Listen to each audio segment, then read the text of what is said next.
church in 1992 in the fall. Labor Day weekend. Labor Day weekend. Right after Hurricane We were invited Andrew. by Paul Nuzzi. Actually, my father-in-law paid me to come to church.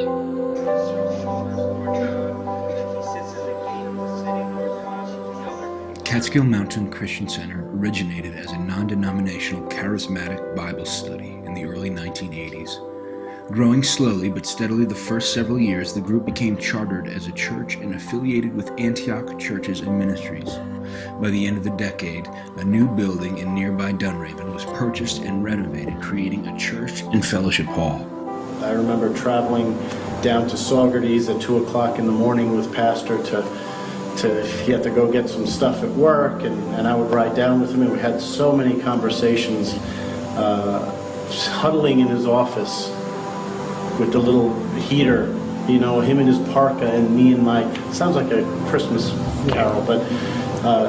During the 90s, growth continued along with many new and exciting ministry endeavors, including charity work, concerts, radio, ministry, youth events, extensive renovation, and in addition to the building, home groups, mission trips to various nations, guest speakers, conferences, and the opening of Catskill Mountain Christian Academy.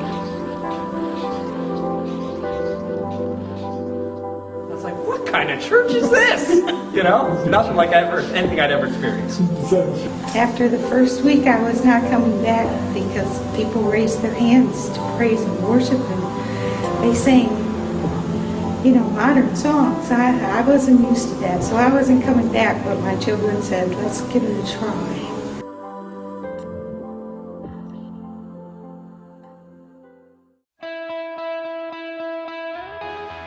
In 1994, a world-changing revival broke out in Toronto, Canada. This revival, the Toronto Blessing, radically altered the spiritual landscape of Catskill Mountain Christian Center. That's the first thing that pops into my mind also is the Toronto Blessing. It feels like I was in fake college. I think probably one of the most significant things that I could say has taken place in our lives has been the Toronto, you know, excursion. The Toronto thing was awesome. When everybody went up to Toronto, I remember everybody came back and Pastor had even the young kids pray for the congregation, and I went down and Polly Engelbart actually prayed for me, and I went out. It was the first time I ever went out. It was powerful that day. Canada, the Toronto Blessing, amazing. Wings of Angels we went. A merry I band. believe I received a brand new heart from the Lord that night. A heart that was able to function, a heart that was opened up, that made my eyes able to see clearly. Wasn't it? Oh, Of faith-filled believers hungry for the Word of God, and we would go anywhere to hear it, right? you know, when we We'd pack our cars, pack our kids, pack some food, Remember and off we we went would to go.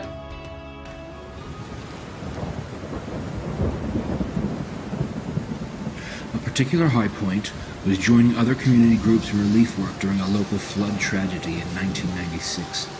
Hundreds of man-hours were coordinated and thousands of dollars in emergency assistance were raised and distributed to the needy in our region by CMCC as a result of that devastating event. It was like World War II and its recovery. It was like an awesome time of ministry. You know, it's like we became known in the community.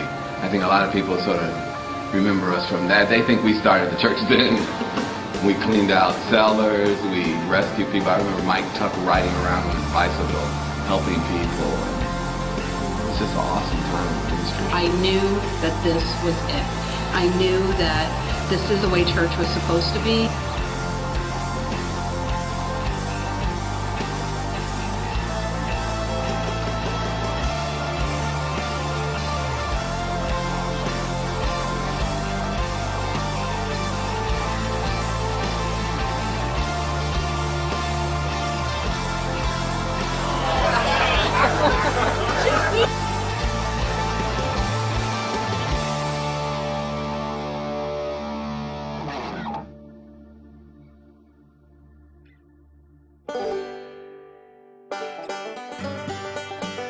Wow. When CMCC came to Main Street, it was like arriving almost. It was this little church out in the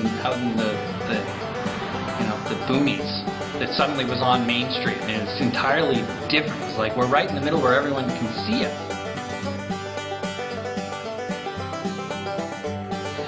You know, what is that going to be like? And yet at the same time it was so exciting because what an opportunity to do something. The pastor was always talking about capers, and it just was like the coolest caper on the planet.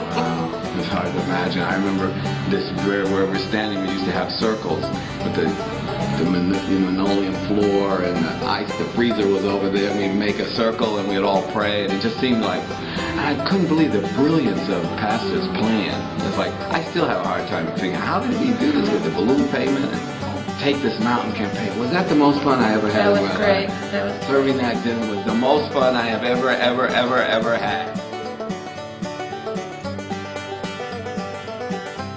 The unity and the pulling together when there's something to be done. You could just feel God's love in that place, like unbelievable.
God has used Catskill Christian Center to show me how to be a better man, how to be a better husband, how to be a better father. Amazing sense of community between believers. I didn't even know that existed.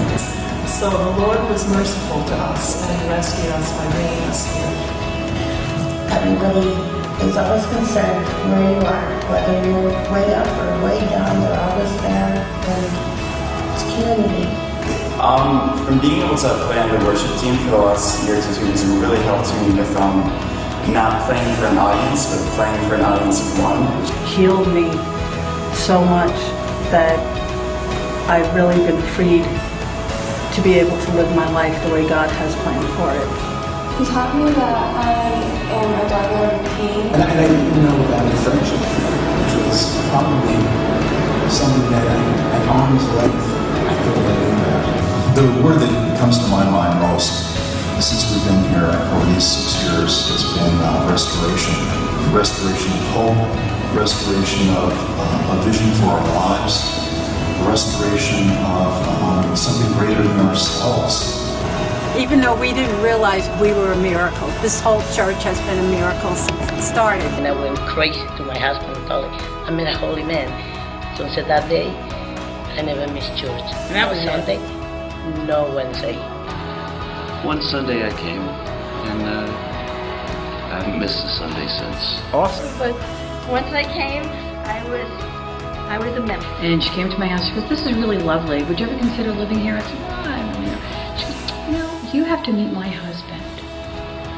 Well, so that was that.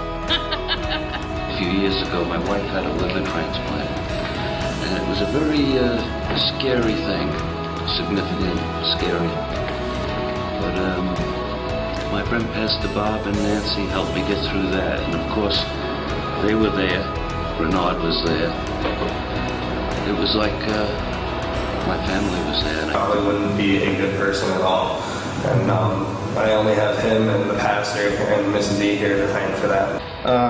I don't know, amazingly enough, God's been so good to us. We come to church every Sunday. We just can't miss church. It has completely changed my life because everything that I am, everything I know, Catskill Mountain Christian Center taught me how to be a wife, a mother, a friend, a sister, a woman of God.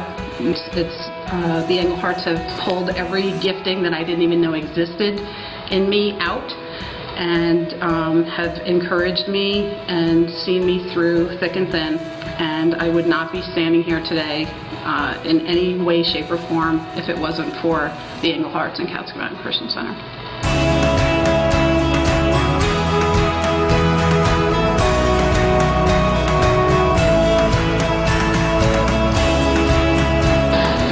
The future is the next generation, and that generation after that. I don't know what God is doing. He might be building a university here. Who knows what he's... I mean, Yale started that way. It was a seminary and became a university. He might be building a world-class university, hospital, Bible school, and I'm in on it. Boy, what could be more fun? One is with what he's going to do with our kids, the legacy. We will tear down walls. We will get people to the kingdom through what we do here, whatever that next thing and the thing after that and the thing after that is also. It's just beginning. We're finally, you're getting to that point where I think, like in a nuclear reaction, you get to this critical mass and then suddenly something happens. And it feels like that. We're going to get you, devil, and we're going to get you people, so get ready, because we're on the move. Would ring in my ears over and over again is that they turned the world upside down. And I knew that this was the model for turning the world upside down.